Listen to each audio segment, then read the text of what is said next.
In a far-off kingdom brushed by rustling wheat and slow rivers, a young ruler inherited a crown that still carried his father's warmth. David was only 25, earnest and eager, and though the throne lifted him high, he often felt the quiet weight of choices pressing on his chest. Since boyhood, he had been guided by Edward, a teacher who did not hurry when the world hurried. Edward taught him maps and markets, but also gentler lessons, how breath could be an anchor in stormy moments, how a kind word could travel farther than a decree, how patience lets the mind see what anger hides. After the old king passed, Edward became David's chief minister, the elder presence beside the fire of youth, and for a time the realm moved like a well-tuned instrument, each village a note in a calm song. Then came a season that cracked the map. Harvest clouds misled the court, forecasts failed, fields yellowed into worry. In the anxious murmur of advisers and the ache of empty granaries, an error in judgment traced to Edward's reading of the weather cost the kingdom dearly. Fear stood up inside David like a second self. He spoke before he breathed. In a flash of heat, he banished the very man who had steadied him since childhood.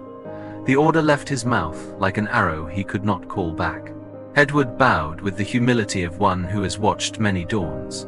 He did not defend himself. He gathered a small bundle, left the lighted halls, and walked until the city's clamor faded into the honest speech of insects and wind. In a distant village, he chose the life his teachings had always admired. Low house, high sky, earth under fingernails. He still had means to live comfortably. Instead, he kept his days simple, mending a fence, sharing tea with a widow, showing children the patient art of watering a seedling until it remembers its shape. People came to him not because he held a title, but because they felt steadier when he listened. He offered the kind of counsel that begins with silence. Over time, the villagers started to call him teacher, not because of the past, but because of how peaceful they felt as they left his gate. Back in the palace, the nights grew longer than the corridors. David signed new orders and read old laws, but every choice now carried an echo. What would Edward see that I am not seeing? The young king found himself pausing at windows, where he and Edward had once watched rain scribble the courtyard stones. He missed the way the elder would slow the room with a story, of a farmer who waited one more sunrise before judging the crop, of a monk who counted 10 breaths before speaking in anger. The regret did not arrive like thunder. It came like dew, quiet, insistent, everywhere. In private, he tried those old practices.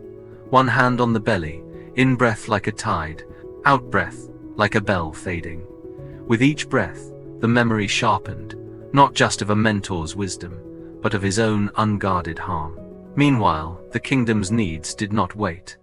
Decisions multiplied, rations to apportion, prices to steady, voices to answer. David began to see what fear does to judgment, how it narrows the road and paints enemies on familiar faces. He summoned riders to search for Edward, sending them along old trade routes and new tracks through orchards and dust. Days stretched, letters returned without news, and David's apology, practiced in the quiet, found no ears to receive it. Yet the teaching had not deserted him. In one lucid dawn, he recalled how Edward solved dilemmas by inviting them to ripen. Wisdom, the elder used to say, needs space the way a seed needs soil. So the king set a careful trial across the realm, a test not of flattery, but of insight, hoping that somewhere the fragrance of Edward's mind would rise again. And in a small village garden, a vine began to curl around glass. The clay jars rattled like riddles across the land. Each village head held one, puzzled by the king's order. Return this vessel filled with wisdom within a month, or replace it with jewels. Some fretted over coins they did not have. Others wondered if words themselves might weigh enough to satisfy a monarch. In the village where Edward now tilled his quiet rows, the headman carried the jar as if it were a burden of stone. He found the elder in a garden where vines curled like handwriting upon the soil. With trembling voice, he explained the task. Fear shadowed the people if they failed. The cost would crush them. They turned to Edward, whose calm was more familiar than bread. The old minister listened without hurry. "Give me the jar," he said gently. "Wisdom ripens, not rushes. Let me tend to it, and trust that time will teach us." The villagers, though anxious, breathed easier in his presence. They knew that patience itself was already a kind of answer. For many days Edward pondered. He did not search for clever phrases or precious stones. He simply lived as he always had, watering plants, repairing a fence, watching how nature resolved what men often complicated. Then one morning, as the mist loosened its grip on the earth, his gaze fell upon a tender pumpkin vine. The idea came not as thunder, but as a candle lit quietly in a corner. He placed the tiniest pumpkin inside the jar, leaving the stem still wedded to its root. Each day he watered, and each day the fruit swelled, its roundness pressing against the glass, its life shaped by patience and boundary alike. By the month's end, the jar was not filled with coins or papers, but with a living truth, a pumpkin that had grown until no hand could remove it. When the king's riders returned, Edward released the vine and sent the jar back with nothing more than silence.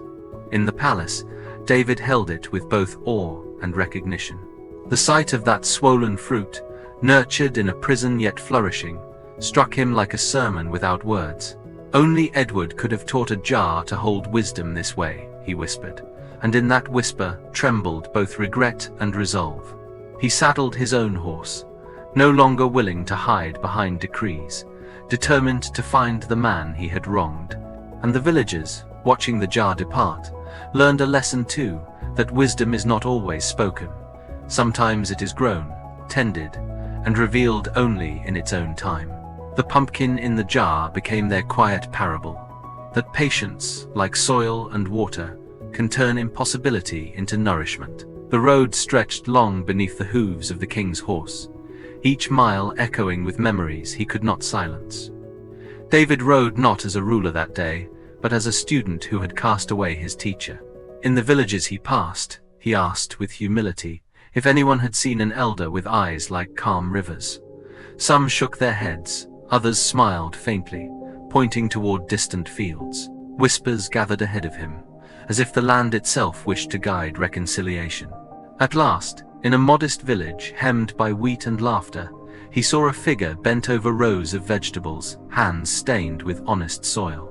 Edward looked smaller than David remembered, yet greater too, as though the earth had crowned him with something deeper than gold. For a long breath, the young king could not speak. He dismounted, removed his crown, and placed it quietly on the ground. The gesture startled the villagers, but Edward only lifted his gaze, patient as sunrise. "Master," David said, his voice breaking, "I wronged you. In anger I struck at the very roots of my own wisdom. Will you forgive me?" Edward regarded him not with reproach but with gentleness. "Anger is a fire, David. It can warm, but when left untended, it burns what we most need. You have seen the ash it leaves, and you have also seen the fruit that grows when one waits." He motioned to the earth around them, rose thriving under the same patience that had filled the jar. "Forgiveness is not mine alone to give. It is already in the breath you take when you know your mistake." The king bowed deeply, tears darkening the soil. The villagers watched in stillness, some moved to tears themselves, for it is rare to see power kneel before humility. Edward placed a hand on the young man's shoulder, steady but light, as though guiding him once more across the threshold of wisdom. From that day, David carried his crown differently, not as a weight of command, but as a reminder that leadership ripens through listening, waiting, and admitting error. And though Edward never returned to the palace, the bond between them was not severed. Letters moved between the kingdom and the small village, carrying advice as soft as rain, firm as roots. In the quiet after, both men had learned, a mistake made in anger can scatter trust like broken glass, but patience can shape even a jar of limits into a vessel of wonder. The pumpkin remained in the palace as a symbol, not of cleverness, but of waiting and unspoken scripture that every visitor beheld. Seasons turned, and with them the memory of the jar grew into legend. Travelers who visited the palace often paused before the glass vessel, still holding the withered shell of the pumpkin that once filled it. Courtiers told the story in hushed tones, how wisdom, when planted in patience, can outgrow even the hardest boundaries. Children listened with wide eyes, Old men nodded knowingly. The jar became more than a relic. It became a mirror for the heart. In the village, Edward continued his quiet rhythm. He rose with the dawn, shared bread with neighbors, and listened to their worries as if each was a thread worth weaving into peace. Sometimes a farmer would bring a dispute about land or water. Edward rarely gave answers outright. Instead, he would tell a tale, or simply sit in silence until the quarrel softened.